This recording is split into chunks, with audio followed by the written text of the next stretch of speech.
नमस्कार friend, flower कसं बनवायचं या व्हिडिओमध्ये पाहणार आहेत आपण। 8 इंच रुंदी आणि 4 इंच उंची अशा प्रकारे स्क्वेअर आकाराचा कपडा फोल्ड करून घ्यायचा।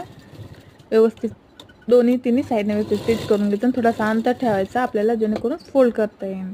अशा प्रकारे व्यवस्थित अंतर ठेवून फोल्ड करायचं, जेणेकरून आपला स्क्वेअर आकार व्यवस्थित दिसून येईल। अशा प्रकारे कोने आणि हे कोने वगैरे व्यवस्थित काढून घ्यायचे अशा प्रकारे। आणि तुम्ही पाहू शकता हे व्यवस्थित नाही दिसत, अशा प्रकारे जे राहिलेलं होतं भाग त्यावर व्यवस्थित टिप मारून घ्यायची। पाहू शकता अशा प्रकारे फिनिशिंग पण खूप छान दिसते। आणि अशा प्रकारे व्यवस्थित फ्लावर बनवून घ्यायचं। अशा प्रकारे पाहू शकता इथं आपण सुईच्या साहाय्याने फ्लावर बनवणार आहेत। बघू शकता झिगझॅग टाइप असं व्यवस्थित स्टिच करून घ्यायचं।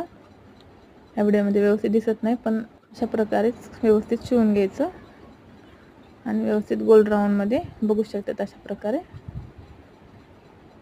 राऊंड मध्ये व्यवस्थित स्टिच करून घ्यायचं हळूहळू।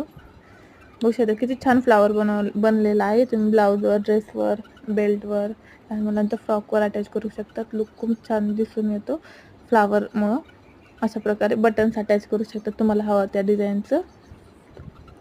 फ्लावर कसं बनवलं नक्की सांगा कमेंट करून, आणि आवडलं असेल तर लाईक, कमेंट आणि शेअर करायला विसरू नका। चॅनलला सबस्क्राईब करा। धन्यवाद।